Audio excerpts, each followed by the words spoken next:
Well, Broncos country, round one of the NFL draft is in the books, and the Broncos made quite a bit of a shocking move, taking Texas cornerback Jahdae Barron with the 20th pick overall. And man, let me tell you, at first, I was definitely a little bit shocked with this pick, but immediately, a couple minutes at, like not even a few seconds afterwards, I thought to myself, good Lord, did the Broncos get themselves a really, really good player. I know we were all expecting either a tight end or a running back or a wide receiver, given the need. But I'll tell you what, man, we got definitely the best player that was available on the board.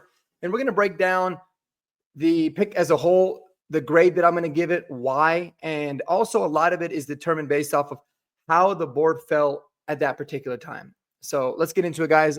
Smash the subscribe button, like the video if you love Denver sports, and if you love the NFL draft. I think you're going to love some of the stuff that we have on this channel, man. So let's break down Jahdae Barron, man. Who is he? What is it that can we do? So a few weeks back, I had made a video series called Make My Mark, guys, or basically my version of the Plant Your Flag. Guys that you feel like in this draft are, no doubt about it, absolute stud players that are going to be very, very good. And in that list, I had Emeka Egbuka. I had Jahdae Barron. I had Jamari Caldwell, had some later round guys. I had Noel Williams, cornerback out of California, as more of a mid round guy. And I had Braden Swinson, the edge rusher out of LSU. And yes, I did say Jahdae Barron because I knew that he was someone that, just based off of the type of scheme that he played in, the versatility, someone that's played multiple positions on a very, very good defense. He's just going to be a stud, especially for today's NFL. And not in a million years that I think that he would be available at 20. And even if he was, which he was yesterday, I didn't know if the Broncos would go with the best player available strategy. I thought that they would maybe lean a little bit more towards need, and they didn't. But I'm not going to lie, guys, I'm really happy because I think now the Denver Broncos have the opportunity to have one of the best defenses, certainly one of the best secondaries in the entire NFL. So let's just get right into the grades. How about we do that? So grading the pick here with Jahdae Barron, the player itself, what he brings to the team, I think it's an A. He's very good. I mean, in my opinion, he's the best cornerback in this draft class because of the way that he fits in the new NFL, the way that he's got the ability to play in the nickel and do very well. He can play outside and be very well, and he can play safety as a deep safety or somebody in the box because he's a phenomenal tackler, even though he's not the biggest guy. Very, very versatile. And like I said, he thrives in this type of environment and the landscape of what the NFL is like, because the NFL has changed so much. And I think that he's a phenomenal player. When you talk about the team fit and the way that he fits within this Broncos defense, it is absolutely an A+. The way that Vance Joseph likes to get his guys flying around the field, playing everywhere, sending guys on blitzes, you know that the nickel is going to play almost as much as a lot of the starters, right? You see that with Jaquan McMillan. And just what he asks a lot of these players to do, Jahdae Barron can do it all, and he can do it very well. And one of the non-negotiables in a Vance Joseph defense is ability to tackle. And Jahdae Barron has no issues when it comes to tackling as well. So something that you got to love.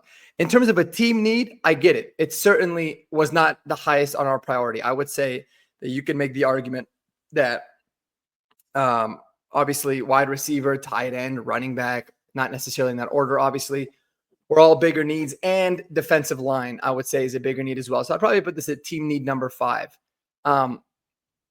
But this was just a matter of picking a player at that position where you felt like the value was incredible.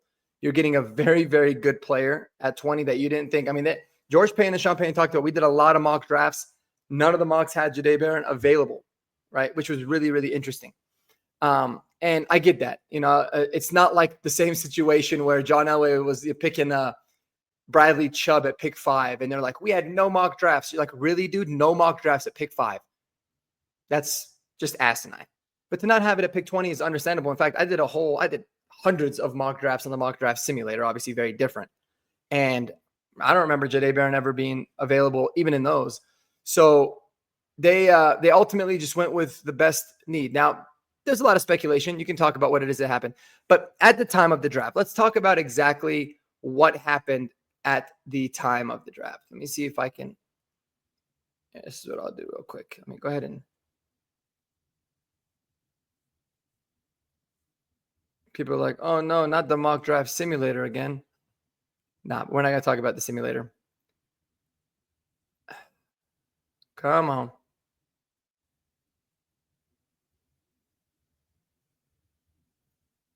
All right. So when you look at where what had gone down once the Broncos were picking, Emeka Egbuka was kind of sniped. And I'm not gonna lie, I was still kind of mourning a little bit because I just could not believe that Emeka Egbuka went to the Buccaneers. Like I was almost certain he was going to be available after he didn't go to, I mean, really after the Cardinals. I was like, nobody's going to take him after them, but I was hoping maybe somebody wouldn't trade up. But once I saw the Buccaneers made a selection, I was like, oh, okay, we're good. Emeka Egbuka is there. So I was kind of shocked. But when you look at it, the guys that were available at that time were, Omarion Hampton, Derek Harmon. Those are guys that really kind of stood out. Matthew Golden. I'm thinking to myself, man, I love Matthew Golden. Matthew Golden was my wide receiver one. I didn't know how much I loved the fit of Matthew Golden. I just didn't think the Broncos would take him, but I was like, I would be thrilled with that. Otherwise, I'm thinking, all right, so, we could just go with Derek Harmon and move on. Because I saw Jahdae Barron, I still did not think that the Broncos would actually pull the trigger and take him. And so, listen, after Egbuka went 19 to the Buccaneers, a lot of people are thinking, well, I think Sean Payton and George Payton were kind of shell shocked at that point. I mean, it's easy to speculate that, but we talked about this a little bit on the live stream. Daniel Jeremiah, Peter Schrager, a lot of these really locked in guys, both of them had the Buccaneers taking a wide receiver at pick 19. Now, it wasn't Egbuka, but they had one of them had Matthew Golden. The other one had Ted McMillan. They kind of felt like this is a team that wanted to add into the room. Those are the things that they were hearing. So there's no way that Sean Payton and George Payton did not realize that. It's just not something that personally makes sense. I think for them, what they were looking at is they were thinking, okay, and this is very normal. You're never going to be like in a state of panic. You're thinking to yourself, you look at your board, you say, good guy, Jahdae Barron's there. I feel like he's got to be the pick. But let's see what's being out there, right? I mean, they could have gotten calls from the Giants, or they could have gotten calls from other teams, maybe wanting to trade up, and had those conversations. Felt like, no, what they were going to get in return is not going to be worth it. And then they ultimately pull the trigger. And that's why they take a little bit of time. And I feel like, as annoying as it is a lot of the times for teams to take up the entire clock, especially at the beginning of the draft, it's the smart thing to do, man. You might as well maximize every second that you can before you ultimately make a decision. So when it's all said and done, I think what the Broncos realized, and something that we had talked about a lot, is the guts and the value of this draft is really in the rounds 2 through 4 range. And they felt like in the first, they didn't really have to panic and get somebody that was in need just to get them, right? They know that the running back value is not there, so they're not going to go with, Omarion Hampton or another running back, which I was really happy about because I've talked about how that's just not a good value pick. And they just went with, let's make a strength a bigger strength. Same argument as if they went with Derek Harmon, right? Derek Harmon, you're making your defense more of a strength by grabbing somebody like him. Would I have preferred to have Derek Harmon over Jahdae Barron? I would say, yeah, definitely, because of the defensive line lack of depth after this season, right? But let me tell you guys this. You can make the argument that the way that the roster is constructed now, there is more depth on D-line than there is in the secondary. And we saw that firsthand last year. When Riley Moss went down, it was an absolute wrap. And another thing that we have to talk about is Riley Moss has played 2 years in the league. He played very well last season, but he's had 2 seasons in a row where he's had some sort of a pretty serious injury. So the injury risk is obviously there. And, when you look at the defensive line, I mean, you've got rotational guys galore. I mean, you've got Zach Allen, you've got DJ Jones, you've got PFM, and you've got a very, very good rotational player in Malcolm Roach, who I think is a stud. And then you've got some guys, that up-and-coming guys. I mean, they clearly like Ioma Owuzurike to an extent. They had Jordan Jackson here and there for a little bit. And you can always find some of those plug-and-play guys. But when you look at the secondary, it was like a very big drop-off. JFM goes down. If Malcolm Roach has to start, you're not having the biggest drop-off there. So you can make an argument that there's more of an immediate need, but I was always a big proponent of bringing somebody like a Derek Harmon, and not just because I think he's a phenomenal player, but because what is going to happen with these expiring contracts after this season? If after the season, guys, the Broncos make a deal with Zach Allen, which I'm very confident that they will, and I think they're going to make a deal ultimately with Malcolm Roach. I don't know about JFM. Then you're good. Then at least you're good for the next couple seasons, and you can address defensive line next year. You can also still address defensive line, which I think they will in this year's draft. So I love adding to the secondary, but like I said, just the fact that he can play everywhere. He really can. I mean, you could put Jahdae Barron at safety, and he'll be really good. You can put him in the nickel. He's going to be very good. And that allows for you to get a lot of versatility with guys like Pat Surtain too, and Riley Moss, and really match it up. So I love it. I thought it was a really great pick. I thought George Payton and Sean Payton did a good job of just not panicking, sitting back and taking their player. And, you know, I do believe that they probably had a couple. I believe that they had Jahdae Barron as a first round pick. I think that they had a couple of other guys ahead of them in terms of, needs. But then again, who knows? Like, we assume that they loved Colston Loveland or that they loved Tyler Warren, when in reality, they could have probably made, like, if they really truly loved them, they would have made a move. Tyler Warren was available at pick 13. He ended up going 14. They definitely could have made that move. And I'm telling you, if Sean Payton loved him, they would have went up and got him. So I personally think that there are a couple of tight ends and a couple of running backs that they are very high on, that they believe will be available in rounds 2 or 3. And cannot wait to see what happens tonight. They could be aggressive and move up and get a couple guys. They might get, they might give away their third rounder and have 2 second-round picks tonight if they're going after them. So I'm gonna have a completely separate video dedicated to guys that I would like to see them draft later today.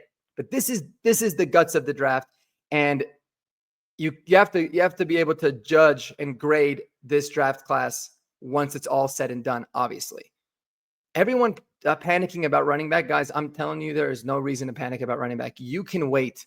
Not just until tonight. You can wait until tomorrow. You could draft a running back in the 4th round, 5th round, 6th round, and 7th round. And listen, are they going to be the best? Are they going to be the best solutions? No, but they're going to be an improvement from what it is that we got. I trust that Sean Payton and George Payton know what it is that they're doing when it comes to the roster construction. But I do expect for them to get a couple weapons for Bo. And guys, I would not be surprised if we did not draft a running back tonight. I wouldn't be surprised. I think that they will, but I wouldn't be shocked depending on who. But just a little bit of a sneak peek into my wish list. I'm still kind of putting together some different draft scenarios. I would love to see the Broncos draft Jaden Higgins.